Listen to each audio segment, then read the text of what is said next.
Bonjour, bienvenue dans l'émission Saint-Tiche et Evody. C'est une joie pour nous de pouvoir encore diffuser cette émission ce jour. Et je ne suis pas seule, comme tous les mois.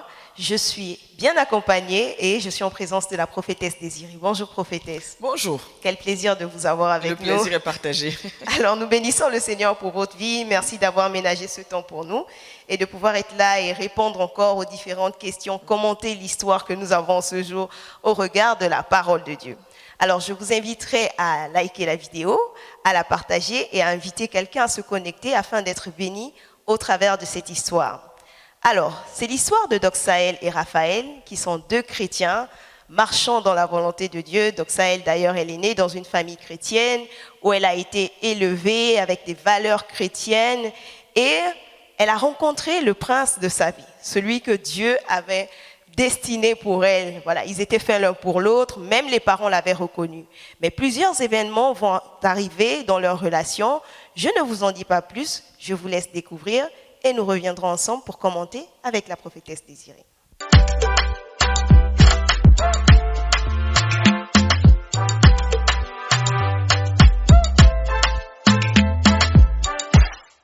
Bonjour à tous, je m'appelle Doxaël, j'ai 24 ans et je me marie dans quelques jours avec l'homme de ma vie. Mais je ne suis pas autant heureuse que ça. Mon témoignage ne concerne pas un conflit entre sœurs, plutôt un conflit entre la chair, entre notre chair et nous. Et avant de continuer mon histoire, il est important de mettre les choses dans leur contexte. Mon père est pasteur et ce, depuis bien longtemps, que je ne m'en souviens même plus. Ma mère et lui sont mariés, aujourd'hui cela fait 36 ans. Mais ces 36 ans n'ont pas été de tout repos, surtout durant leurs 10 premières années. Car ma mère n'avait pas pu avoir d'enfants. Et ensemble, ils ont eu 8 filles. Mon père était le seul homme que ma mère avait connu et vice-versa, ma mère aussi a été la seule femme que mon père avait connue. Pendant cette décennie d'attente, la prière de mon père consistait en une seule phrase. Seigneur, ma femme et moi avons honoré le mariage par une marche dans la pureté et la sanctification. Ne permet donc pas à la stérilité de nous déshonorer. Ma mère est tombée enceinte 2 fois, imaginez-vous. Et à chaque grossesse, elle a donné naissance à 4 filles identiques.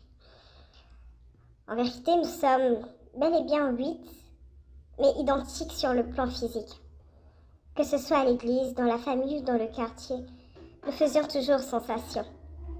Notre maison était devenue une référence lorsqu'on indiquait le chemin à quelqu'un. La maison des 8 fois 1.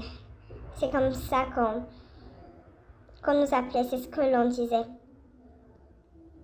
Lorsque mon père nous regardait à la maison, il nous disait à chaque fois « Vous êtes le fruit de notre sanctification et de notre marche dans la pureté. Dieu nous a honorés car nous l'avons honoré. » Tandis que ma mère, elle répondait toujours « Vous êtes le fruit de la grâce de Dieu. Dieu a honoré son nom dans notre couple. » Au début, je ne comprenais pas trop pourquoi ma mère insistait pour répondre à chaque fois que mon père parlait. Mais maintenant, je crois qu'avec ma situation actuelle, mes yeux se sont ouverts et mes oreilles comprennent maintenant les paroles de mon père. Je suis la dernière à me marier. Toutes mes sœurs se sont mariées et pour certaines sont déjà mamans.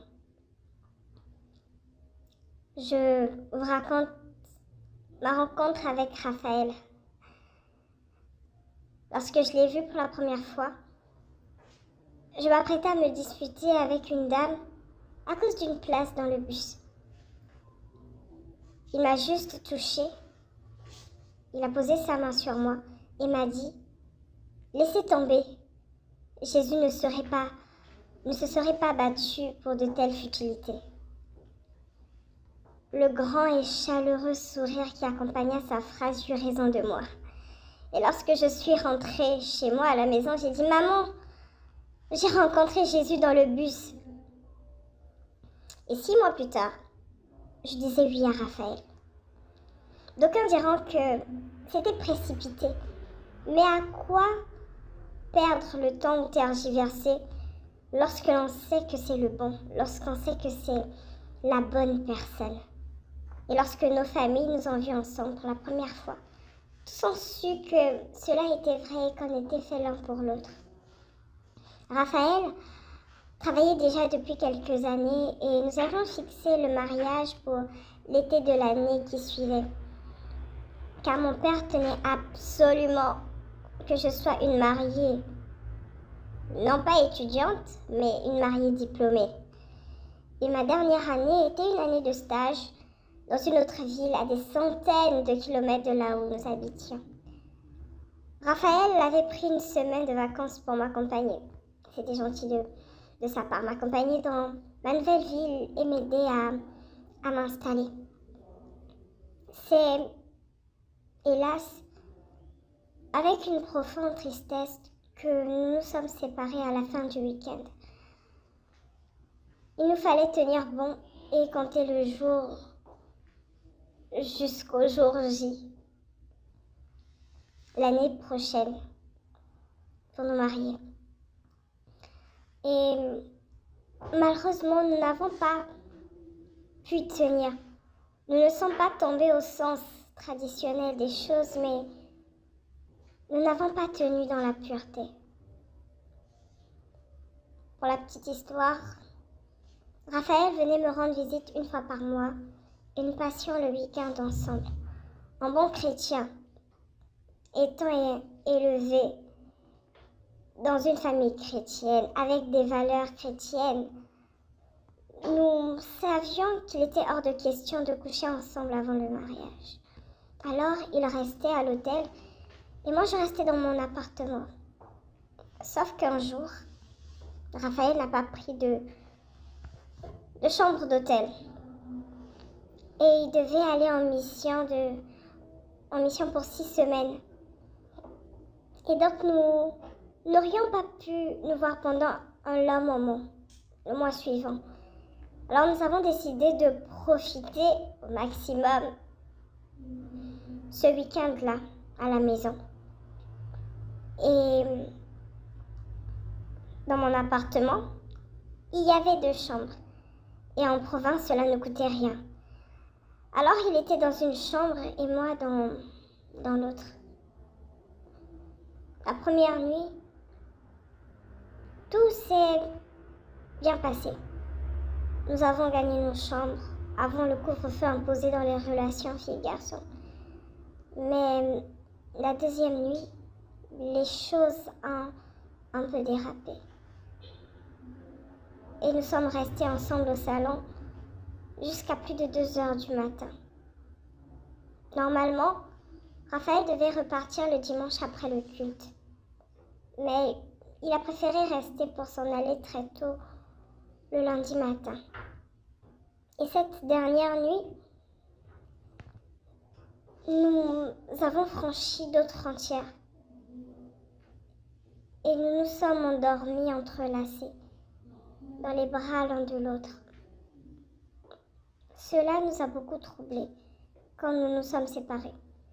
Nous savions que nous avions dépassé les limites et nous nous sommes repentis et avons décidé de ne plus le refaire. Malheureusement, nous n'avons pas respecté ça la fois d'après, lorsque Raphaël est venu et avait encore dormi à la maison. Et ce soir-là, il y a eu une forte pluie pendant que nous étions en train de manger chez moi. Nous avons attendu, mais en vain, il pleuvait des cordes dehors. Et il n'y avait aucun moyen de transport. Et la rue était déserte. Nous nous sommes sentis obligés de rester alors à la maison chez moi, dans le même appartement. Et ce qui s'est passé par la suite, face à notre décision, c'est que nous nous sommes embrassés et le premier baiser était léger. Mais par la suite, nous avons approfondi les choses. À la fin du week-end, avant de nous séparer, nous avons demandé pardon au Seigneur et nous nous sommes repentis. Le problème est que nous y avons pris goût à cela.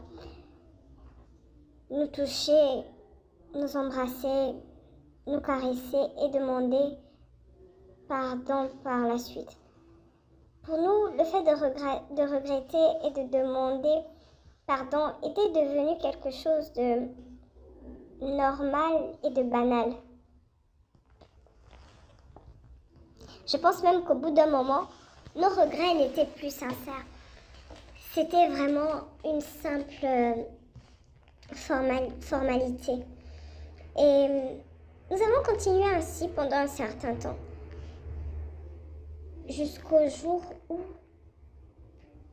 je me suis réveillée tôt le matin avec une forte envie de vomir. Et j'ai su tout de suite de quoi il était question. J'étais enceinte. Il est vrai que nous ne sommes pas allés au bout des choses, mais nous avions fait le tour de la question en large, et mes soupçons se sont avérés vrais plus tard lorsque je suis allée voir le gynécologue en journée. Et aussitôt, j'ai informé Raphaël de la situation. Il était bouleversé. C'était évident pour nous de garder le bébé. Nous avions suffisamment péché et n'allions pas ajouter à l'impureté le meurtre. Et c'est là que ça devenait un peu plus compliqué. L'annoncer à nos familles respectives.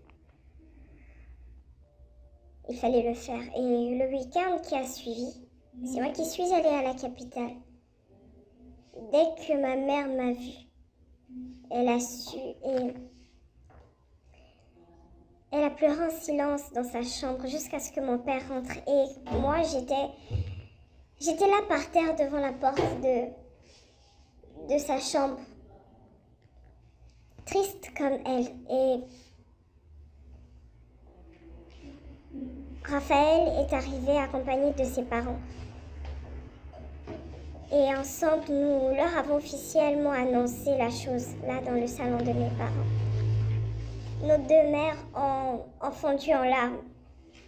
Le père de Raphaël s'est mis en colère et le mien m'a regardé droit dans les yeux en disant « Je suis déçue, tu m'as trahi. » C'était la dernière fois que mon père m'adresse la parole. Et aujourd'hui, je suis enceinte de bientôt 5 mois et le mariage aura lieu dans 2 semaines.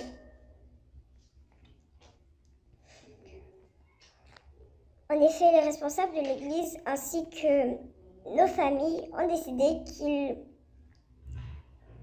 valait mieux nous permettre de nous marier. Et un de nos pasteurs, qui est en même temps gynécologue, a dit que je souffrirais beaucoup lors de l'accouchement si j'étais encore vierge. Et donc, pour faciliter les choses, il fallait que l'on se marie et qu'on consomme pleinement le mariage. Et c'est ce qui, d'ailleurs, pesait le plus sur la balance. Et comme je le disais, mon père ne me parlait plus. Et je voyais la tristesse dans les yeux de ma mère et de mes sœurs. C'est quelque chose de très dur. Le plus grave pour mon père, ce n'était pas que je sois enceinte, mais que je sois sa fille parce que lui, il est pasteur. Imaginez un peu, c'est la fille du pasteur qui est tombée enceinte. Et toutes mes sœurs, avant moi, ainsi que mes parents, s'était mariée dans la pureté la plus absolue. Et moi, j'étais celle qui n'avait pas suivi le bon chemin.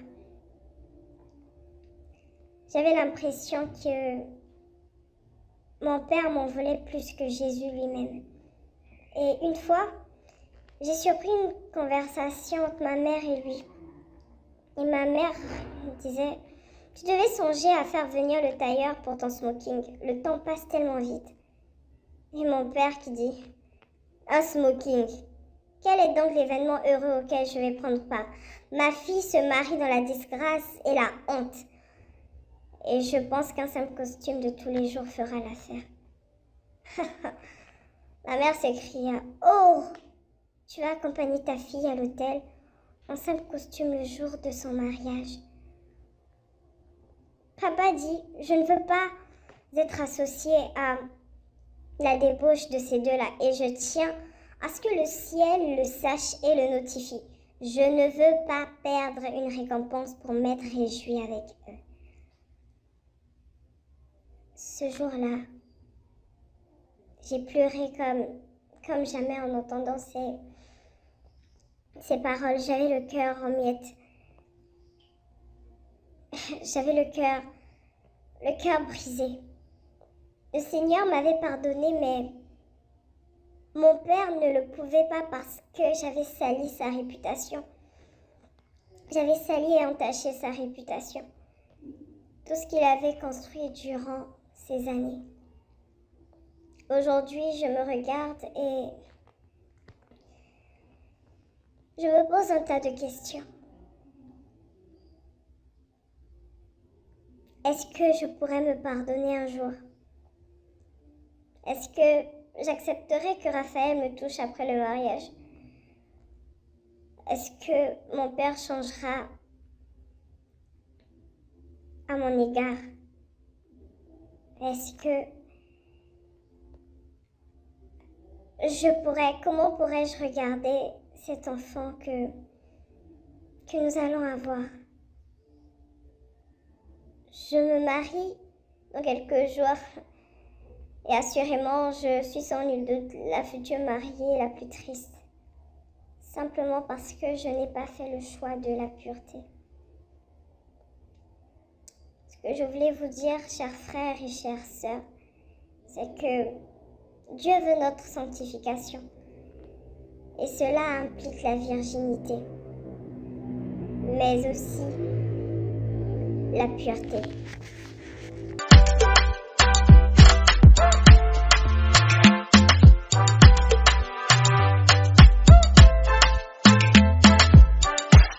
Waouh, prophétesse, quelle histoire. Triste. Très triste d'ailleurs. Et j'aimerais quand même m'arrêter et avoir un commentaire général sur cette histoire. Je disais que c'était triste parce que c'est quelque chose qui a bien commencé, qui a même très bien commencé, qui était beau, qui était bon, voilà. Il y avait tous les superlatifs positifs que l'on peut imaginer. Wow. Je veux dire, c'est pas le genre de relation là où on a trimé, on a prié pendant 20 ans sans avoir de réponse et puis bon, on a dit on y va et puis voilà. Non, là c'était vraiment c'était clair pour tout le monde, c'était clair pour eux, c'était clair pour les parents, c'était clair pour tout le monde. Wow. C'était tellement beau et là c'est tellement triste que ça finisse comme ça. C'est cela, parce que d'autant plus que lorsqu'on entend Doxaël donner son témoignage, comment ils se sont rencontrés dans un bus, elle arrive à la maison, maman j'ai rencontré Jésus. C'était assez beau quand même pour se finir comme ça. Oui. Waouh. C'est vraiment triste. Très triste. Et on se pose la question, est-ce que c'est une histoire vraie? Oui. Waouh. Alors, prophétesse, on va quand même faire un petit peu le tour de l'histoire et après on rentrera en détail, bien sûr. On va analyser chaque personnage. Mais là, très souvent, parlons du sexe. Le sexe avant le mariage est devenu si courant dans notre société que même beaucoup de chrétiens ne le considèrent plus comme un péché. Comment expliquer cela? Je crois que les chrétiens d'aujourd'hui veulent simplement, ils veulent l'alléger, ils veulent l'amoindrir, ils veulent ramener le Seigneur à leurs standards qui sont mondains. Wow. Mais le Seigneur on ne peut pas ramener la Bible au standard du monde. Ce que le Seigneur a dit, a défini comme péché avant la création du monde restera péché, peu importe ce qui va se passer. Et la Bible est claire, hein? Le sexe, la sexualité avant le mariage est un péché. Ce n'est pas la sexualité qui est un péché en elle-même, mais c'est le fait de la pratiquer en dehors du cadre que Dieu a prévu. Donc peu importe, même si on va ensemble le jour du mariage, on a péché. Même si on va ensemble, alors qu'on est dans la salle d'attente, en train d'attendre le maire, on a péché. C'est-à-dire, tout ce qui va se faire avant la signature des documents est péché. Mais on peut quand même se dire, c'est un acquis. Dieu sait que mon cœur veut cette fille et c'est lui qui a mis cet homme ou cette femme sur mon chemin. Donc, c'est arrêté au ciel. Que ce soit arrêté, c'est un fait. Mais est-ce que c'est effectif? C'est autre chose. C'est autre chose. Tant qu'on n'est pas encore marié, ce fait qui est arrêté n'est pas effectif. Il devient effectif le jour, à l'instant où on se marie. Mais tant qu'on n'est pas encore marié, c'est un projet. Hein. Même si ça va se réaliser dans les 5 minutes qui suivent, mais ça reste un projet. Waouh. Même si on a déjà fait la dot, les fiançailles. Peu importe ce que vous avez fait. Waouh. Alors, prophétesse, rentrons un peu plus en détail. Parce que on va s'arrêter sur Doxaël et sur Raphaël. Alors, commentons un peu l'attitude de Doxaël et Raphaël. Comment on peut qualifier leur attitude, d'autant plus que Doxaël a été élevé dans une famille chrétienne et son papa, je précise, est pasteur. Je crois que peu importe que son père soit pasteur, diacre ou ancien, on s'en fout. Le plus important, c'est qu'elle connaît les valeurs chrétiennes. Et je crois que ces deux jeunes gens sont un peu à l'image de beaucoup aujourd'hui. C'est-à-dire, un peu léger. C'est vrai que ça a commencé par un accident, mais c'est un accident qui aurait pu rester un simple accident. Mais là, on a vu qu'ils ont pris goût à ça, ils se sont dit, bof, de toute façon, on est ensemble, on va se marier, donc c'est pas grave, quoi. C'est pas comme si je suis en train d'aller avec une autre fille, et puis on n'est pas allé jusqu'au bout de la chose, hein. On a juste, voilà, on tourne un peu autour du pot, comme qui dirait, et puis ça y est. Mais même tourner autour du pot, c'est déjà un péché. Jésus a dit quoi? Jésus a dit que celui qui pense à une femme pour la convoiter a déjà commis un adultère. Donc, ça dit le fait même de penser, c'est l'adultère. Donc, imagine maintenant si tu tournes autour du pot, tu touches le pot en question, tu le soulèves, tu le renverses. Là, c'est plus qu'un adultère, non. Wow. Alors, j'essaye de ressortir un peu au travers de Raphaël et Doxaël. Il y a des fiancés certainement qui suivent cette émission, qui se poseraient la question: quelles sont les limites à ne pas franchir? Moi, j'aime répondre, vous n'avez pas besoin de connaître les limites. Restez au le plus loin possible. Parce que quand on demande quelles sont les limites, ça veut dire que, en fait, je veux savoir, c'est-à-dire, je veux m'assurer que, comment je peux dire ça? C'est-à-dire, les gens auront tendance à vouloir aller jusqu'aux limites, mais tant que je ne les ai pas franchies, ça y est, je n'ai pas encore péché. Mais ils vont surfer un peu sur la vague. Non, ne surfez pas sur la vague. Restez loin. C'est ça, parce qu'on voit que clairement, Doxaël et Raphaël, eux... Oui. Voilà. Ils sont allés, voilà, ils ont fait ce qu'ils ont fait. Ils ne sont pas allés jusqu'au bout, mais ils ont tourné autour du pot. On va quand même commenter ça. Alors, donc du coup, une telle situation, est-ce qu'on peut dire que c'était prévisible à leurs yeux? C'était prévisible parce que le fait même que la jeune fille Doxaël habite seule, ils auraient dû comprendre qu'il ne peut pas rester là-bas. L'idéal aurait été qu'ils se voient dans des endroits ouverts, dans des jardins, et qu'ils ne viennent pas à la maison. À moins qu'elle ait pris quelqu'un pour vivre avec elle. De se retrouver comme ça ensemble, tous les deux dans un espace qui est clos, alors qu'on a des sentiments amoureux, alors qu'il y a des pulsions qui sont là, on est en train de se préparer au mariage, il y a toute une excitation, il y a une joie qui est là. Je dis, c'est tout un cocktail qui est là, et ça a explosé. C'est ça. Parce que du coup, là, il faut carrément éviter de pouvoir se retrouver avec son fiancé. Ne vous retrouvez pas à deux avec le sexe. Bon, quoique maintenant, ça devient compliqué. Non, parce qu'avant, on aurait dit ne vous retrouvez pas à deux avec le sexe opposé. Mais maintenant, même dans le même sexe, on commence à se... Bon, bref. Ne vous retrouvez pas à deux dans des conditions qui ne sont pas bonnes. Qui tendent à mettre en place un certain nombre de choses auxquelles vous n'êtes pas autorisé. Donc ne le faites pas, on est fiancés, on va éviter de se retrouver à deux, tout seul, tard dans la nuit, dans un espace qui est fermé et tout ça, non. Mais après, quand on écoute quand même le témoignage de Doxaël, elle se dit, la nature s'y est mêlée lorsque... Ok, il a plu abondamment ce jour-là, c'est quelque chose. D'accord, on peut le leur accorder. Mais je dis, il n'a pas plu non plus jusqu'à 10h ou à 15h le lendemain. On peut peut-être penser que c'était lorsque la pluie a Bon, mais commencé. pourquoi il n'est pas parti plus tôt? Et puis je vais dire, Joseph n'a pas craint de laisser son vêtement. Je En ne peux pas effet. taper une grippe que de bâcler, de gaspiller toutes ces années de frustration que j'ai eu à gérer, tous ces sacrifices que j'ai fait passer. C'est vraiment ce qui s'est passé. Et c'était assez risqué quand même parce qu'elle dit que dans la rue, il n'y avait personne, il y avait la pluie. Je préfère mourir. Au moins, je meurs dans la pureté. Non. Son fiancé, quand même, il s'était Écoutez, projeté. Joseph a laissé son vêtement, il a couru nu. Quand il faut on parle de sanctification, la Bible dit quoi? Fuyez l'impudicité. On n'a jamais dit que dans le cas les conditions sont bonnes. On dit fuyez. Donc peu importe les conditions, si j'ai le choix entre fuir et puis rester et pécher, je vais fuir. En deux thèmes, c'est vrai qu'ils auraient pu aussi prévenir cela. Hein. Ils auraient pu prévenir aussi cela. Je crois que la pluie, l'orage n'a pas commencé. Non, je crois que dans la journée, dans la matinée, il y avait des signes annonciateurs disant que non, il y aurait un orage, plus ou moins, qui venait. Donc, ils auraient pu limiter, réduire le temps passé ensemble pour que Raphaël rentre plus tôt. En effet. Absolument rien n'empêchait C'est cela. ça. Surtout si c'était vu à l'extérieur. Oui. Au moins, chacun devait se débrouiller à rentrer. Ou bien il aurait même laissé la fille sur le pas de sa porte et puis lui continuer. Donc, je dis, ce n'est pas les occasions de bien faire qui ont manqué. Absolument pas. Alors, est-ce que ça a été une faute peut-être de la part de Raphaël on peut dire c'était assez romantique quand même, ça, Doxaël. Je veux dire, Doxaël va en province, elle prend un appartement et il s'arrange à aller la voir une fois par mois. Et c'est assez romantique quand même.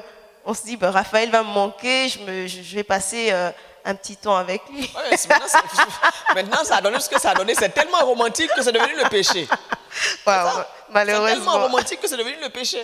Wow. La romance, là, il y a un temps pour faire la romance. Quand vous n'êtes pas marié, ne faites pas la romance. C'est ça. Faites la romance, offrez-vous des fleurs, voilà, des choses comme ça. Mais pour le reste, là, ne faites pas ça. Du coup, je reviens encore pour les fiancés qui vont se dire, est-ce qu'on doit être romantique ou avec sa fiancée ou il faut attendre vraiment. Ça dépend de ce que vous appelez romantique. Vous voulez mettre quoi dans romantisme en question?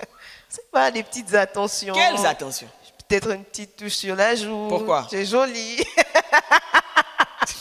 Je te trouve ravissant. Mais ça, si on le dit, tu es de toucher la fille pour dire que tu es ravissante. J'aime non. ta tenue que tu Oui, as portée. ok, non, la tenue, elle est jolie, tu es ravissante, mais chacun garde son corps, chacun garde ses mains, chacun garde ses pieds, et puis voilà. D'accord.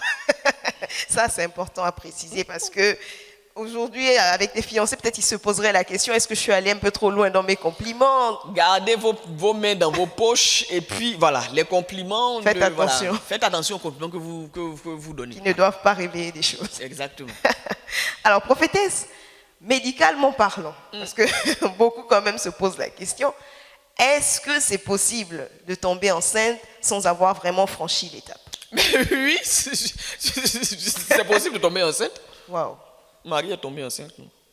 Wow, c'est assez Bon, ça c'est différent, ça c'est elle par la vertu du Saint-Esprit. Mais là aussi, elle est tombée enceinte.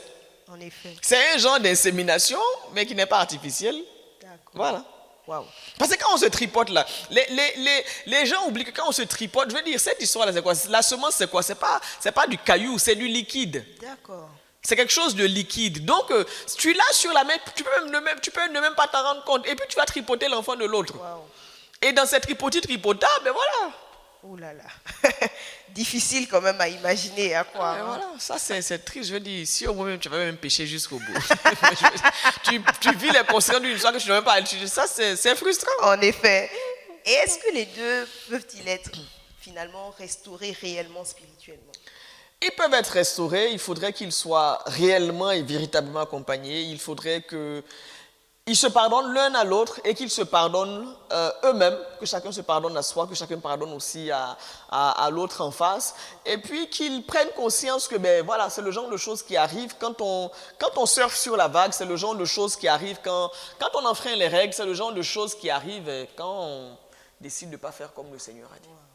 D'accord. Alors, prophétesse, virginité et pureté, ça va ensemble ou parce qu'on peut se dire, moi je l'ai juste touché, hein.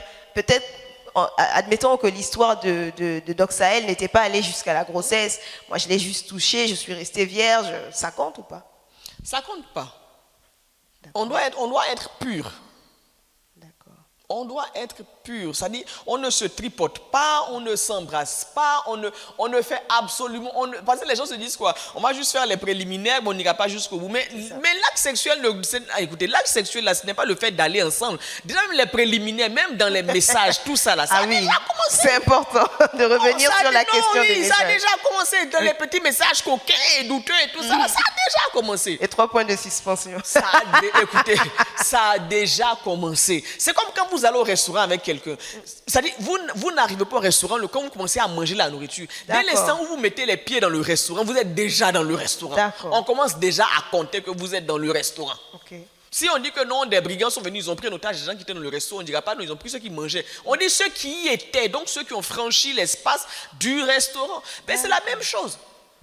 Après, vous allez vous asseoir, vous allez discuter pendant que le serveur va vous ramener des amuse-bouches. Ensuite, il y aura l'entrée, il y aura le plat, il y aura un dessert, il y aura peut-être un petit café, je ne sais pas moi, des choses comme ça. Mais c'est pas quand le repas arrive qu'on dit ah maintenant on est arrivé au restaurant. Non, on est déjà au restaurant parce qu'on est entré dans l'espace. Et vous devez comprendre que l'acte sexuel, c'est un espace. C'est pourquoi on dit acte. Mais c'est un espace qui se compose de plusieurs choses, aboutissant à l'acte principal. Mais ça commence déjà par une mise en bouche. Ça commence par, voilà, moi ça m'envoie des petits messages, bon, je ne vais pas vous dire, voilà. Bref, moi ça m'envoie des messages, voilà, l'autre aussi va regarder, il y en a qui vont s'envoyer des photos. Si vous n'êtes pas marié, allez méditer. On ne s'envoie pas les photos. On ne s'envoie pas les photos. Des photos de la Bible. Voilà. Donc, je dis, c'est tout cet espace. Vous comprenez que c'est un espace avec beaucoup de choses. C'est un processus. C'est une procédure qui commence quelque part. Le but, c'est de quoi? C'est de toucher le corps de l'autre. C'est de le mettre dans une certaine situation émotionnelle, une certaine situation physique qui va aboutir à quelque chose. C'est pour ça que quoi? C'est pour ça que quand il n'y a pas tout ce processus-là, on parle de viol. Waouh! Pourquoi? C'est-à-dire l'acte sexuel devient un viol parce que tout ce processus-là tend à faire quoi? Tend à ce que l'autre donne son consentement. Mais quand il n'y a pas tout ça et qu'on y va direct, l'autre a été violé parce qu'on ne lui a pas permis, il n'a pas donné son consentement. Il n'a pas donné son consentement. Wow. Et c'est pour ça qu'on peut dire qu'ils étaient conscients tous les deux. Ils étaient conscients parce que, voilà, ils étaient conscients. Parce que parfois, les personnes, quand ils se retrouvent dans cette situation, ils disent, je ne sais pas ce qui m'est arrivé. Mais je ne sais pas ce qui m'a pris.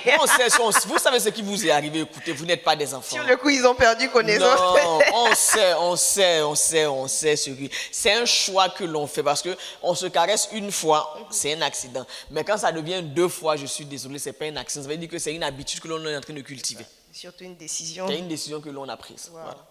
Alors, prophétesse, refaisant un crochet quand même sur le couvre-feu, il disait qu'ils ont respecté le couvre-feu au début. Et quels conseils donneriez-vous à des fiancés concernant le couvre-feu et même de façon générale? Parfois, quand on fixe les règles dans une assemblée, les brebis ont la bêtise, pour ne pas dire la sagesse idiote, de croire qu'ils sont plus sages que les pasteurs. Voilà, justement, je voulais arriver là parce qu'on a l'impression, d'autres vont dire, on me restreint un peu, voilà. Moi je ne comprends pas. Franchement, je ne comprends pas comment l'être humain peut être aussi méchant. Parce que pour moi, c'est de la méchanceté. Quand on est dans la vie de tous les jours, quand on est au travail, on accepte volontiers les restrictions. Il y a des entreprises où quand on va, vous laissez vos téléphones, tout ça dans les casiers. Personne ne vient avec son téléphone, personne ne vient avec son PC, personne ne vient. C'est-à-dire, tout ça vous laissez. Donc, quand tu arrives à 8 heures, de 8 heures jusqu'à 18 heures, tu n'es pas joignable. Ça s'appelle restriction. Ça, c'est une restriction. Tu n'es pas joignable. Quand tu arrives à 8 heures, tu dois pointer. Tu as une carte là, magnétique, tu dois pointer et le système enregistre que non, la sœur Shaila est arrivée au travail à 8 heures. Si tu arrives en retard, ça sera aussi notifié et on le saura. Ça, on accepte volontiers. Il y a même des entreprises où il y a une seule toilette mixte, où hommes et femmes vont ensemble dans les toilettes. Ça, on accepte volontiers. Mais quand on arrive à l'église et qu'on fixe des règles qui apportent la vie, là, on commence à s'insurger. Je ne sais pas pourquoi les gens deviennent rebelles à l'église. Ou bien c'est parce qu'on est gentil. Ou bien parce que je crois que les gens se disent qu'à l'église, les sanctions ne sont pas immédiates. Parce qu'au travail, on se dit quoi? Si je ne respecte pas, on va me couper le salaire. Mais c'est triste qu'entre ton argent et puis le salaire de ton âme, tu préfères ton argent. On se dit, c'est Dieu mon patron. On se dit quoi? Que j'ai plus peur de celui qui peut toucher à mon argent que de celui-là. Bon, les histoires de Dieu, là, ça peut arriver tard. Hein? Voilà. Non, mais c'est idiot. C'est manquer de sagesse. Quand on dit par exemple, le couvre-feu, c'est, je soit dit en passant, le couvre-feu c'est à 21h30 ici, c'est pas 22h. C'est dit. Oui, c'est pas à 22h. Et c'est pas 21h30 là, chacun est chez lui. C'est pas 21h30 aussi, c'est pas non, 21h30 là, chacun est chez lui. Quand on dit le couvre-feu à 21h30, et puis vous cachez pour aller à 22h, pour aller à 23h, et que malgré tous les rappels des uns et des autres, vous cachez pour le faire. Mais je vais dire franchement, disons les choses telles qu'elles sont. Moi qui suis pasteur, ça m'enlève quoi? Mais je m'en fous. Je m'en fous. Je dis, si ta fiancée se retrouve enceinte avant le mariage, c'est vrai que ça va m'embêter. Parce que je vais dire, c'est encore des problèmes que je vais devoir gérer. Mais au fond, mais je m'en tape. Mais vraiment pour le dire de façon très familière, mais je m'en fous. Ça n'impacte pas mon avenir. Ça n'impacte pas les couronnes que j'aurai au ciel. Ça ne touche pas l'avenir de mes enfants. Ça ne touche pas à l'avenir de mon ministère. Ça ne me touche absolument pas.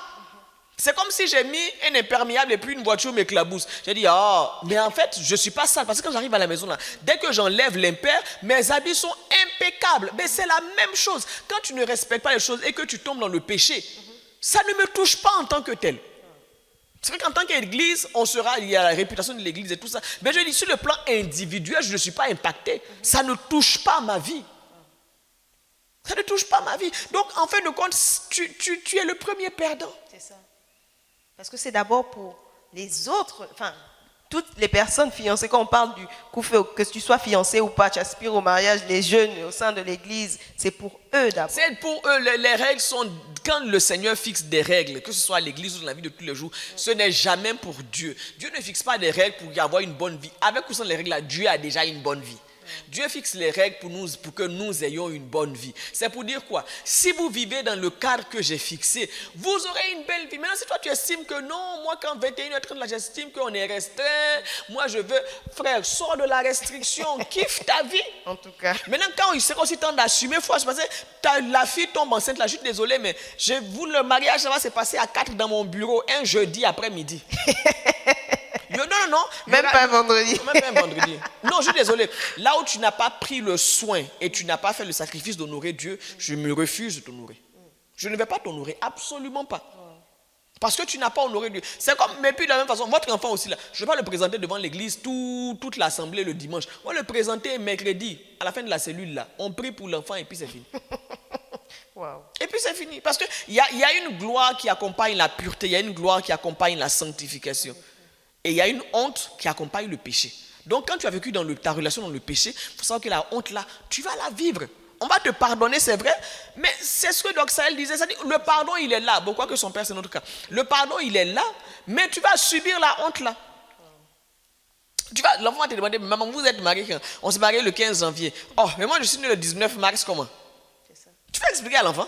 Surtout si on l'élève dans les voies chrétiennes. Oui, tu vas expliquer à l'enfant. Donc non, en fait, ton papa et moi, on n'a pas fait les choses comme il se devait. Tu vas lui expliquer. Wow. Alors, prophétesse, restons toujours sur le couvre-feu. Et dans le cadre des anniversaires, des fêtes, on n'est pas seul. Il y a d'autres personnes qui sont là. Est-ce qu'on peut se permettre quand même un petit peu d'aller... Vous êtes obligé de fêter. C'est un anniversaire, on peut aller à 22h. Quoi qu'il en soit, même si vous fêtez, le bon sens voudrait que vous vous sépariez au bout d'un certain temps. Donc ne dites pas comme c'est l'anniversaire, on va aller jusqu'à 23h, jusqu'à minuit. Non. Et puis soyez aussi sages. Ne mettez pas l'anniversaire, je veux dire, faites les anniversaires comme les anniversaires des adolescents. Enfin, les ados. Quand nous on était ados, parce que les ados d'aujourd'hui là c'est un autre niveau. Quand nous on était ados, on faisait les anniversaires là en après-midi. C'était l'après-midi. Si je fais mon anniversaire à 15h, de 15h jusqu'à 21h30, là, il y a quoi? Il y a 6h30. Donc, j'ai le temps de me vautrer dans quoi? Dans la boisson. Non, pas la boisson. Dans le coca, dans le jus, de manger. On a le temps de jouer, on a le temps de faire ceci. Mais tu as dit non, ton anniversaire, c'est à 19h. Sachant que le couvre-feu, c'est à 21h30. Or, on sait que personne ne vient à une fête à 19h. Pour des raisons que je ne sais pas d'ailleurs. Les gens ont dit non, on va attendre à 20h. Ils vont se pointer à 20h. Le temps que tout le monde s'asseye, qu'on fasse ceci, il est déjà 21h. Donc je vais dire, réfléchissez. Qui a dit que les plus belles fêtes se passent la nuit? Ok. Non. La fête là, c'est pas la nuit. La fête là, c'est les gens qui sont là, c'est l'ambiance qui est là, c'est le fait de vouloir se retrouver entre gens qu'on s'aime, on s'apprécie bien. C'est ça qui fait que c'est la fête. Voilà. Wow. C'est ça qui fait que c'est la fête. Donc voilà. on reste là, on met à 15h, on a le temps d'être ensemble, voilà, et puis de passer du temps ensemble. Et puis c'est bon. D'accord. Je veux mon anniversaire dimanche après le culte. On s'est dit à 16h. Par exemple. À 16h, on commence au plus tard 19h, 20h. Hop, chacun chez lui. Wow. C'est dit, hein? En tout cas, il y a toutes les alternatives. Alors, prophétesse, on va commenter un petit peu l'attitude du papa de Doxaël. C'est un pasteur quand même. Ouais, mais bon, il exagère quand même. Et quand on écoute l'histoire des parents de Doxaël, quand même, ils ont marché dans la pureté, ils n'avaient pas connu de femme, elle n'a pas connu d'homme, c'était son premier homme, c'était sa première femme, quand même, chapeau, il faut le dire. Et ils ont attendu près de 10 ans pour pouvoir avoir les enfants, et même le Seigneur les a bénis. Quand même. Ouais. 8 quand même. 8 quand même, il faut le dire. En 2 grossesses, si j'ai bien compris, en 2 grossesses, En effet, c'est beaucoup. C'est quelque chose. Alors, est-ce que, parce que toutes les sœurs de Doxaël se sont mariées, elles ont des enfants, elles ont marché dans la pureté, voilà. Et malheureusement pour Doxaël, elle tombe dans le péché, un peu comme elle dit la disgrâce. Est-ce qu'on peut se dire, quand on entend son témoignage, l'attitude de son papa, est-ce qu'il aime réellement sa fille? Malheureusement, ce monsieur agit comme beaucoup de pasteurs. Pour beaucoup de pasteurs, leurs enfants ne sont pas d'abord enfants de Dieu, ils sont d'abord l'enfant du pasteur. On n'élève pas, on n'éduque pas des enfants pour qu'ils deviennent chrétiennes, on éduque des enfants de pasteurs. Donc on attend d'eux une certaine attitude. Et dans cette optique-là, c'est mauvais.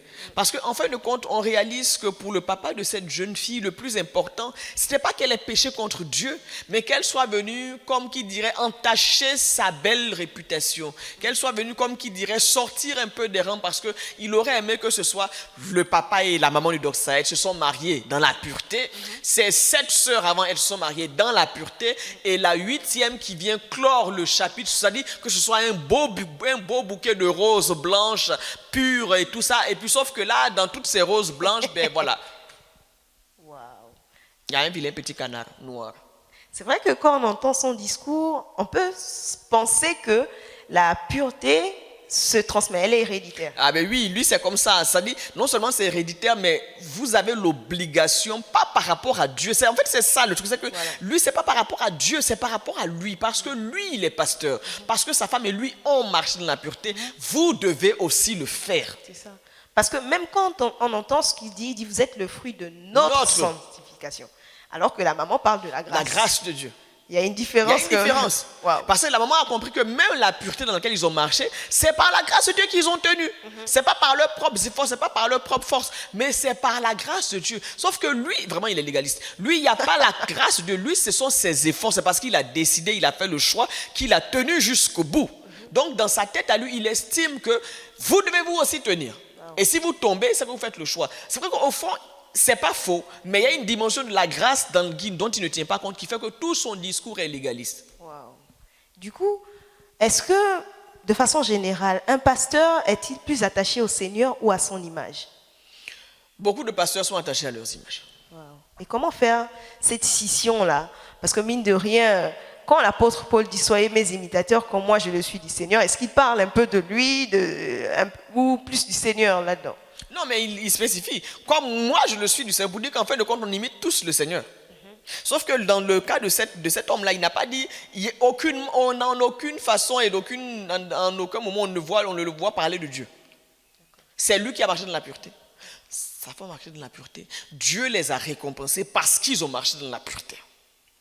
Donc, en fin de compte, c'est eux. C'est-à-dire, quelque part, ce n'est même pas une récompense. Il dit, vous êtes le fruit, le résultat de notre sanctification. Donc, ce n'est même pas que Christ nous a sanctifiés. C'est limite, nous nous sommes sanctifiés nous-mêmes. Nous nous sommes gardés sanctifiés. Et c'est-à-dire, le résultat normal, Dieu ne pouvait que nous donner des enfants parce que nous étions saints. Donc, Dieu n'a pas le choix. Il ne pouvait que résoudre ce problème de stérilité parce que nous avons marché dans la sanctification. C'est-à-dire, si tu étais stérile et que tu marches dans la sanctification, bon, on va dire que Dieu t'a fait grâce. Mais moi, j'ai marché dans la sanctification. Vous n'êtes pas le fruit de la grâce.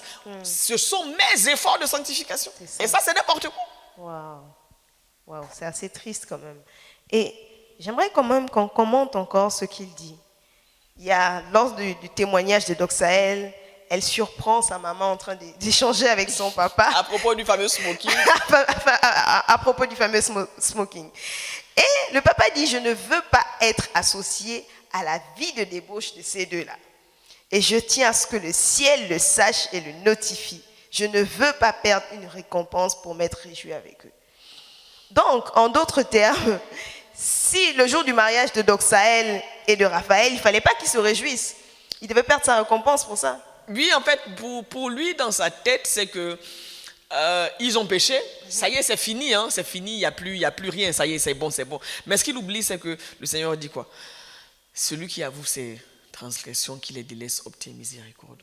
Dans le ciel, le jour où ces deux-là vont se marier, il y aura de la réjouissance. Parce qu'ils ont demandé sincèrement pardon et qu'ils regrettent leurs actes. La grossesse, elle est là parce que c'est la conséquence de leur péché. Cet enfant ne mourra pas parce qu'on leur a pardonné. Non, ça, ils vont assumer. Mais le Seigneur, au ciel, il se réjouit parce qu'ils ont été pardonnés.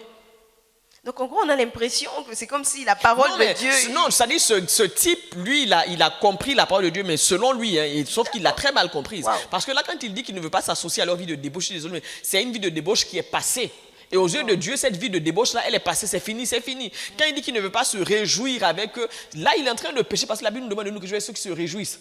Là, pour eux, c'est un moment de réjouissance. Quand on se marie, c'est un moment de réjouissance. Donc, le refus de se réjouir avec Doxaël et Raphaël est un péché. C'est maintenant lui qui, dans son légalisme, est en train de pécher parce que Dieu leur a pardonné. Qu'on se le dise, Dieu leur a pardonné et totalement pardonné. À partir du moment où ils ont demandé pardon de façon sincère. C'est fini. L'histoire est finie. D'accord. L'histoire de péché s'est arrêtée à l'instant où ils ont réellement demandé pardon. C'est fini, ça. Wow. D'accord. Alors, et la maman de Doxaël, comment on peut qualifier son attitude? Je trouve qu'elle est forte parce que contrairement à son mari, elle reconnaît que s'ils ont tenu dans la sanctification, son mari, elle, c'était la grâce de Dieu, que les enfants, les 8 filles qu'ils ont eues sont aussi la grâce de Dieu, et elle reconnaît qu'ils ont mal fait, c'est vrai, mais le Seigneur a pardonné, on passe à autre chose. C'est vrai, comme Doxaël disait, parfois il y avait de la tristesse dans les yeux de sa mère et de ses soeurs parce qu'elle aurait aimé que ça se fasse différemment. Non pas pour venir faire un joli tableau de genre d'une famille pure et sanctifiée, non, mais pour sa propre fille. Je pense que la mère est triste, non pas par rapport à son vécu à elle, mais parce qu'elle aurait aimé que l'histoire de sa fille soit différente, que ce soit une histoire où on ne s'est pas connu avant le mariage, où on est allé jusqu'au bout et puis voilà. Elle n'est pas triste pour elle, elle est triste pour Raphaël et pour Doxaël. Mais le papa, lui, il est frustré, il est triste pour lui. Parce qu'on a touché à sa réputation, parce qu'on a, voilà, il ne pourra pas dire, parce que c'est sûr que il allait le balancer un jour en pleine prédication. Ah ouais. Oui, ma famille et moi, nous avons marché dans la pureté, nous avons été sanctifiés, nous avons, voilà. Sauf que là, maintenant, il ne peut plus dire ça. Wow. Il va devoir ajouter, sauf. Et je crois que c'est ce sauf-là qu'il n'aime pas. Ouais. C'est ça en fait. Il est en colère contre cette jeune fille, pas parce qu'elle a fait du tort au Seigneur, mais parce il estime qu'elle lui a fait du tort à lui. Mais je suis désolé, un enfant qui pêche, c'est pas d'abord à ses parents qu'il fait du tort, c'est à Dieu qu'il fait du tort. En effet. Parce que même lorsqu'on l'entend, on a l'impression qu'il a fait un pacte avec toutes ses filles. Oui. À la fin, il lui dit, tu m'as trahi. Tu m'as trahi, tu m'as déçu. Wow. C'est même pas que tu as trahi le Seigneur, c'est tu m'as trahi. En effet. Wow. Mais où est Dieu dans tout ça? Et malheureusement, très souvent, qu'on soit pasteur ou pas, même beaucoup de parents chrétiens sont dans cette logique-là. C'est-à-dire, on veut que l'enfant donne sa vie au Seigneur, pas pour le salut de son âme, mais pour notre propre gloire. Pour qu'on puisse dire, moi, mes enfants sont chrétiens. Moi, ma fille, elle est épousée, elle a connu un seul homme. Moi, mon fils, moi. Non. C'est-à-dire, c'est pas pour dire, non, l'âme de mon enfant est sauvée. C'est pour soi. Wow. Prophétesse, alors, on va un petit peu... peut-être je poserai une question, peut-être qu'il y a des personnes, des chrétiens qui se sont retrouvés face à des situations comme ça. On a une amie qui est tombée peut-être enceinte ou qui ont vécu ça. Comment se comporter face à eux? Ben, s'ils ont demandé pardon au Seigneur, nous sommes qui pour ne pas leur pardonner? D'accord. On peut accepter cet enfant.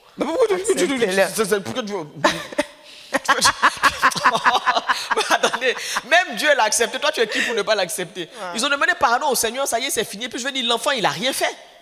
L'enfant, c'est pas l'enfant qui décide quand il vient, c'est nous qui allons le chercher. L'enfant il n'a rien fait. Donc on va l'accepter pleinement et totalement, on va l'aimer, on ne va pas le catégoriser de non-enfant qui est venu pendant. Non, absolument pas. C'est un enfant qui est là et qui sera traité comme tous les autres enfants. D'accord. Et du coup, que pensez-vous du conseil de ce pasteur qui est à la fois gynécologue Moi, je pense que... Bon, déjà, je ne savais pas que sur le plan gynécologique, quand on est vierge pour accoucher, c'est compliqué. Mais Wow. Merci pour l'information. Mais je pense que c'est bien. Je pense que c'est bien. C'est vrai qu'il n'y aura pas tout le côté gloire et glamour de s'ils étaient restés purs jusqu'au bout. Mais au moins, on leur accorde ça. On leur accorde ça. C'est Et ce puis, qui reste à quand faire. on se le dise, ils ne sont pas allés jusqu'au bout des choses. C'est quand même, je ne sais pas si je vais dire circonstance atténuante, mais tenons-en compte. Ils ne sont pas allés jusqu'au bout des choses et c'est un peu ce que l'apôtre Paul dit. Hein. Faut pas punir l'autre de manière aussi trop excessive.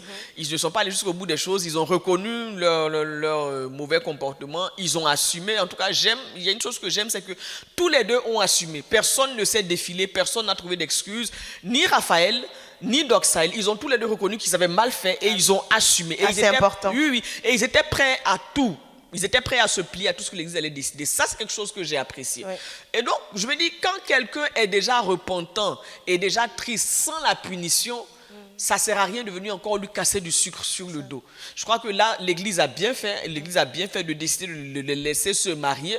C'est sûr que ça se fera peut-être pas un samedi ou un jour habituel, ça sera sûrement un jour de semaine, et puis il n'y aura pas tout le truc, il n'y aura peut-être pas la robe blanche, mais ce n'est pas ça le plus important. C'est qu'ils vont se marier. Et moi, mon inquiétude, c'est un peu ce dont parle Doxaël. Moi, ce qui m'inquiète, c'est après le mariage. C'est ça. Est-ce que ces deux-là vont suffisamment se pardonner pour aller ensemble? Est-ce qu'ils prendront plaisir à aller ensemble? Parce que maintenant que ça sera légal, mais on se dit, mais c'est comme s'il y a quelque chose à dire, oui, mais vous avez commencé comment?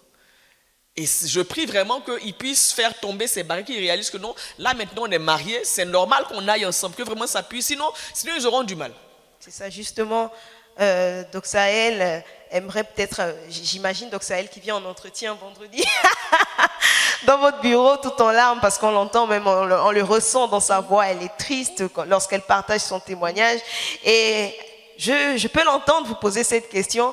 Est-ce que je pourrais accepter réellement que Raphaël me touche après toutes ces situations, après tout ce qu'on avait? C'est là que la Bible dit que la foi vient de ce qu'on entend, de ce qu'on entend la parole de Dieu. Si Jésus lui-même, qui est Dieu, a dit que les choses anciennes sont passées, alors les choses anciennes sont passées. D'accord. Alors les choses anciennes sont passées. Je veux dire, là où le Seigneur me pardonne, c'est de l'orgueil et de l'irresponsabilité que de vouloir, bêtement vouloir. C'est ça. Si Dieu m'a... Parce que la personne qui souffre le plus, c'est Dieu. Ne l'oublions jamais. Le péché fait souffrir le Seigneur. La personne qui souffre, c'est le Seigneur. Donc si Dieu a fait le choix, pourquoi moi je ne vais pas me pardonner? Pourquoi je ne vais pas jouir de mon mariage? Je me suis planté une fois. Ok, c'est bon, c'est pas la fin du monde. Wow. Quel mot réconfortant. Et du coup, pour cet enfant, j'imagine, quand même, on a beaucoup parlé également au sein de l'Église Des blessures. Des blessures. Et on parle entre autres des enfants qui peuvent déjà ressentir des blessures depuis la conception dans le ventre de la maman. Cet enfant-là, comment ils peuvent envisager l'éducation? Je crois que toute la famille doit s'y mettre, en commençant par la maman, parce que c'est elle qui porte l'enfant. Il faudrait qu'elle arrête un peu avec son mea culpa et son manteau de cendre. Il faut que faut qu'elle comprenne que là, ça y est, c'est fini. Là, on prépare le mariage, donc qu'elle soit dans la joie déjà pour commencer. Et qu'il demande pardon à cet enfant. Elle et Raphaël, en disant que c'est vrai, on t'aime, mais on aurait dû faire les choses de manière à ce que tu viennes après le mariage. Donc on te demande pardon parce qu'on t'a fait venir un poil plus tôt. On te demande pardon pour ça. Mais n'empêche que ne doute jamais du fait que nous t'aimons et que tu es précieux pour nous et que voilà, que tu as du prix à nos yeux et que nous sommes heureux de t'avoir. Ça faut que l'enfant ait le ventre de sa mère, il faut qu'il le sache, qu'il en soit conscient. D'accord. Et je pense que je vais les encourager aussi à prier pour cet enfant-là. Deuxième chose, il faudrait aussi que Doxaël fasse le choix, je vais dire ça comme ça, de se foutre un peu de ce que son père pense. Parce que l'attitude de son père va avoir des répercussions sur elle. Et si elle est triste, cela va avoir aussi des répercussions sur l'enfant. Donc, ne fût-ce que pendant les quelques mois de grossesse qui lui restent, qu'elle fasse vraiment l'effort de mettre son père un peu à l'écart. Si cela même est nécessaire, qu'il ne se rende pas visite. D'accord. Oui, parce que là, on parle de l'avenir d'un enfant. Donc, il ne faudrait pas que la bêtise de cet homme-là puisse encore... Déjà, sa bêtise va faire souffrir. Donc, ça, il ne faut pas aussi que ça fasse souffrir aussi le bébé qui arrive. Donc, pendant un certain temps, je crois qu'il serait bon qu'il y ait une distance entre eux et puis cet homme. Le temps qu'il se remette un peu, je crois qu'il faut que Dieu le frappe. Ça va être difficile quand même. Parce qu'avec la maman qui est là, les sœurs... Non, ça dit... entre le père et la fille, D'accord. il y a une certaine coupure. Okay. Mais la mère et les choses, ça, il n'y a pas de problème. C'est-à-dire, ceux-là qui ont accepté la situation avec le Seigneur, qui ont pardonné, qui sont passés à autre chose, il n'y a pas de souci. Mais le papa, il a besoin d'être frappé, que vraiment Dieu le frappe de manière frappante et tout ça, pour qu'il puisse comprendre la bêtise dans laquelle il est. Oui, parce que, voilà. Je crois que c'est important. D'accord. Je crois vraiment que c'est important. Wow. Alors, prophétesse, j'aimerais revenir encore sur la question de la pureté. En gros, marcher dans la pureté, c'est vraiment la grâce de Dieu. C'est la grâce de Dieu, mais cela ne veut pas dire que je n'ai rien à faire, que je me lève comme ça. C'est la grâce de Dieu. Non, j'ai un choix à faire. Je dois d'abord faire le choix de la pureté. C'est important de le préciser. Je ne peux pas bénéficier de la grâce de marcher dans la pureté si je n'ai pas fait le choix de la pureté. D'accord. Je dois d'abord décider que Seigneur, je veux marcher dans la pureté.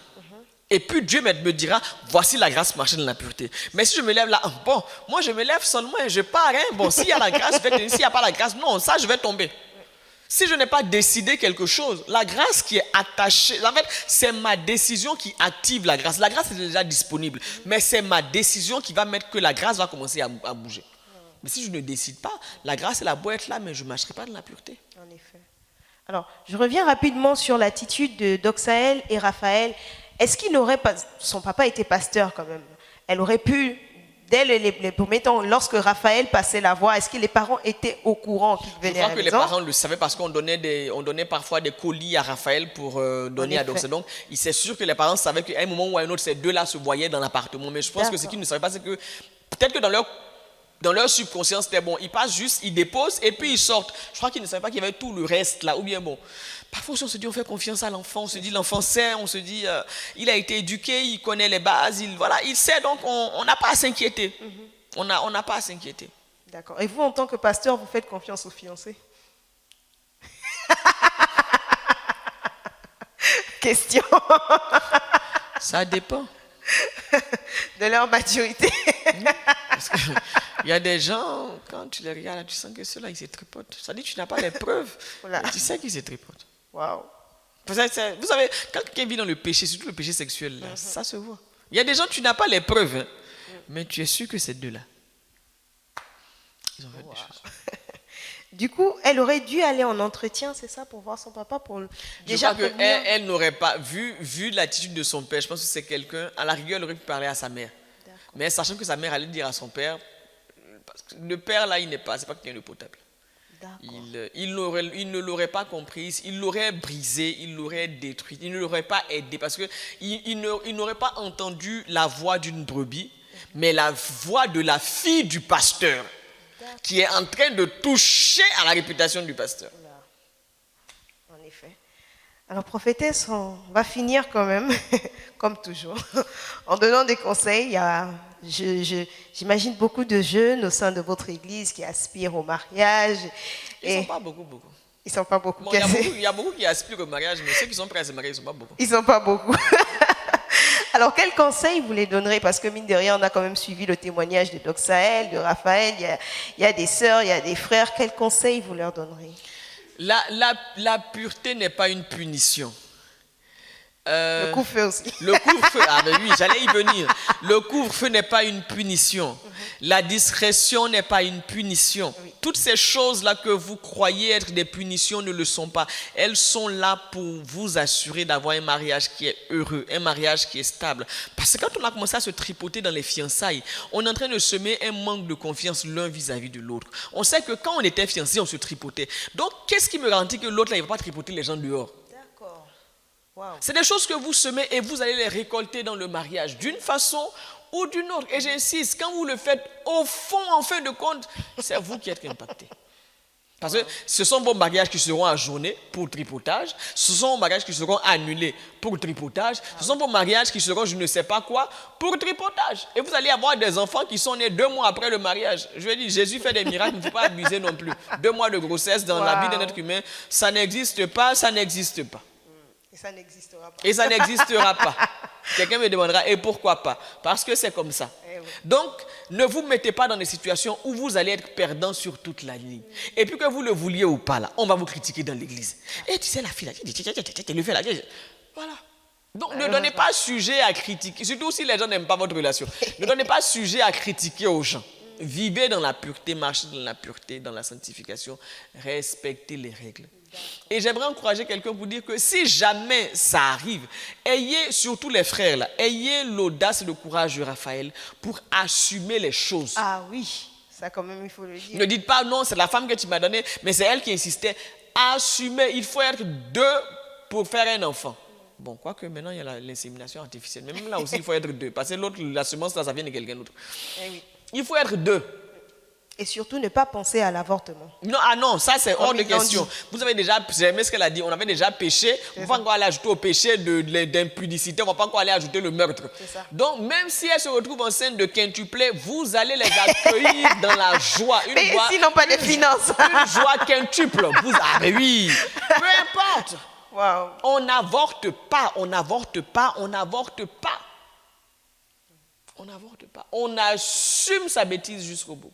Et on aime cet enfant-là et on en prend soin. Et on ne lui dit pas, oui, tu es venu gâcher ma vie. Ce n'est pas l'enfant, j'aimerais dire ceci à quelqu'un. Ce n'est pas l'enfant qui naît hors mariage qui vient gâter votre vie. C'est vous qui faites venir un enfant hors mariage qui avait gâché la vie de cet enfant. D'accord. Parce que beaucoup de parents disent, oui, tu as gâché ma vie. Non, ce n'est pas moi qui ai gâché ta vie. C'est toi qui as gâché ma vie. Wow. Parce que c'est toi qui m'as amené. C'est moi qui ai dit que je voulais venir. C'est toi qui m'as amené avant le temps. Non, c'est toi qui as gâché ma vie. Wow. Tu m'as mis dans des situations où tu ne travailles pas, où ce n'est pas évident. Tu me dis non, avant que tu ne naisses, j'étais bien. Mais moi aussi, avant que tu m'appelles aussi, j'étais bien. Là où j'étais là, j'étais bien là-bas. Bien vu? Là où j'étais là, j'étais bien là. C'est toi qui as gâché ma vie. Il faut assumer. Wow, wow, wow. Alors, prophétesse, je me rappelle d'une partie du témoignage de Doxaël. Elle disait qu'ils avaient planifié de se marier et son papa voulait qu'il le fasse après ses études. Est-ce qu'il faut attendre? Quelque part, est-ce que le père n'est pas responsable? Parce qu'il a retardé un peu. Il a beaucoup de fautes, mais il n'est pas responsable de ça. Voilà. Non, il n'est pas responsable. Je crois que... je ne sais pas trop quel âge elle avait et tout ça. Je ne sais pas si elle en a parlé dans son témoignage. Non. Je ne me rappelle pas trop. Mais je me dis qu'il connaît sa fille. Je crois que... Et puis, mine de rien, elle était là pour aller à l'école aussi. Donc, finis au moins les études. Et puis, je trouve, s'il te reste encore 5 années pour finir tes études, tu vas aller te marier. D'accord. Études et puis mariage, là, ça ne fait pas bon ménage. Étudier demande une attention entière et complète. Être marié, c'est une attention entière et complète. Quand c'est marié, on fait les enfants, on gère la maison. On n'a pas le temps d'aller étudier. Okay. Donc, finis tes études, finis les études et le diplôme. D'accord. Et le diplôme, et puis pas te marier, ou bien même à la rigueur, marie-toi quand il te reste 1 année pour finir. Mais tu n'as pas encore fini, il te reste 3 ans, 4 ans. Tu penses au mariage. Tu es en train de faire, on te voit tous les vendredis à l'exemple de pleurer. Seigneur, c'est quoi ça? On pense à la robe blanche. D'accord, donc les études, c'est nécessaire quand même de finir ou d'être aller à l'école. Vous avez le temps. Il y a une phrase que les filles d'aujourd'hui disent qui m'énerve. Oh non, je suis âgée. Tu as quel âge? J'ai 25 ans. Célibataire, toujours à 25 ans. Et alors?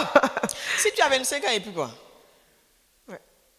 Dans 5 ans, j'aurai 30 ans. Mais 30 ans, c'est un chiffre. Il y a pire que 30 ans, il y a 40 ans. Eh ouais. Et il y a pire que 40, il y a 50 ans. Wow.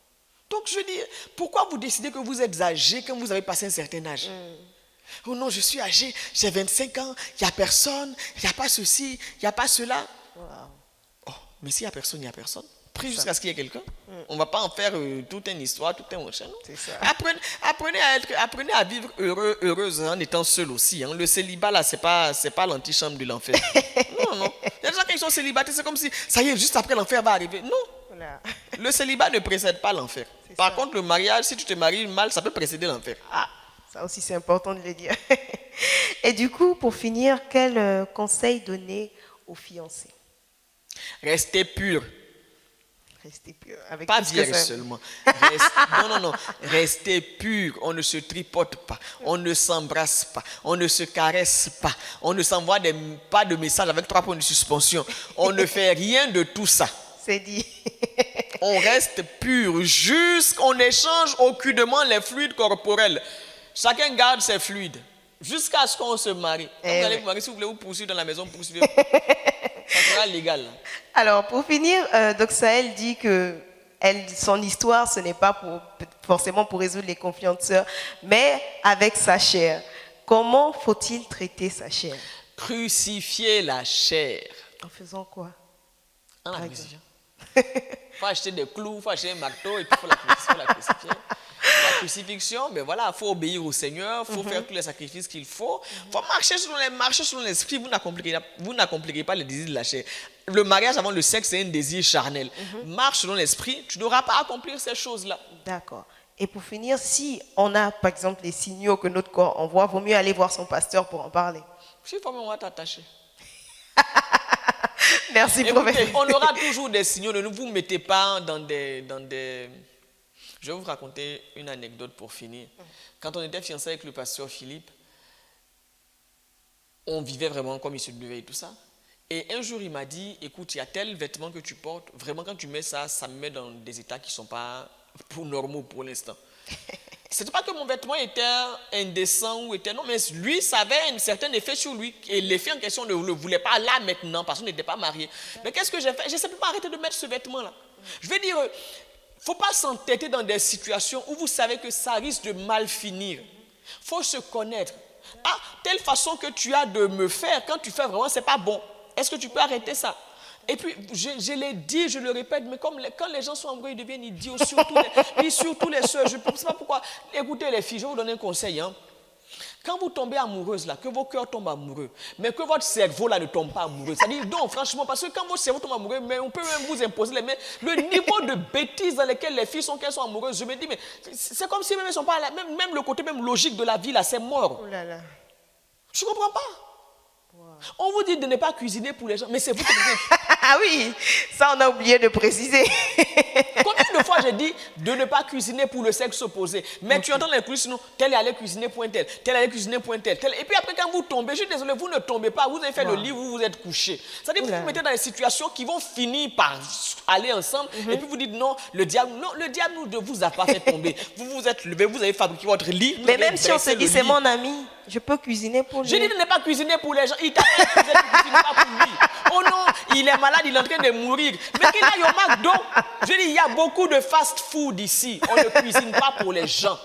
Wow. Le seul endroit où on mange la cuisine les uns des autres, c'est à l'église, on fait un repas commun. D'accord. Ou bien si on a un agapé de la cellule, ou bien un agapé du ministère. À part ça, personne ne cuisine pour l'autre. Même si vous êtes ensemble, ne le faites pas. Wow. Écoutez. Wow.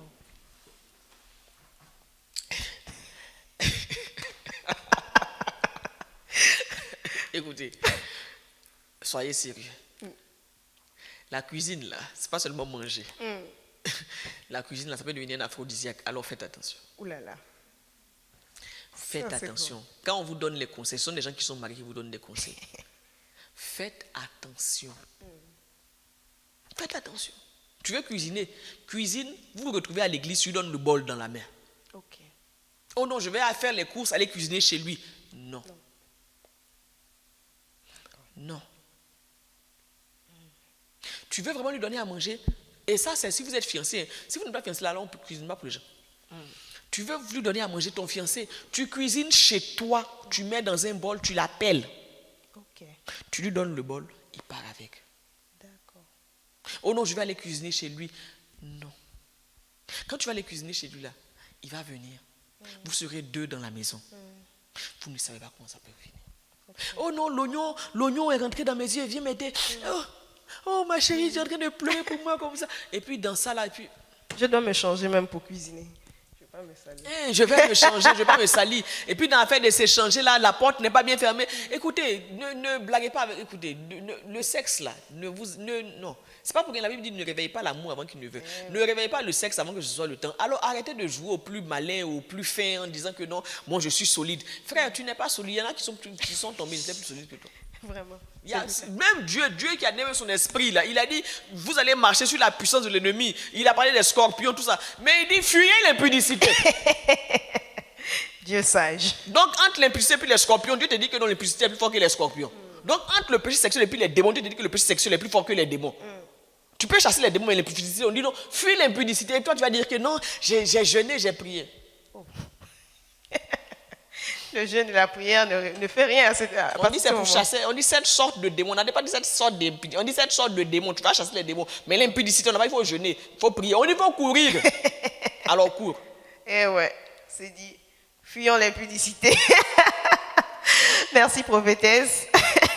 Merci pour ces conseils sages. Merci pour ce témoignage également de la fin. Et c'est avec ça que nous finissons. Nous espérons que cette émission vous a fait du bien. C'est vrai que c'était assez triste l'histoire de Doxaël, mais c'est également pour nous l'occasion de faire attention dans notre marche avec le Seigneur, comment nous abordons la question de la pureté. Comptons sur la grâce de Dieu, mais prenons également la décision d'accepter cette grâce-là pour pouvoir marcher dans la pureté. Prophétesse, à très bientôt. À très bientôt, que Dieu vous bénisse. Amen. Que le Seigneur vous bénisse. Amen.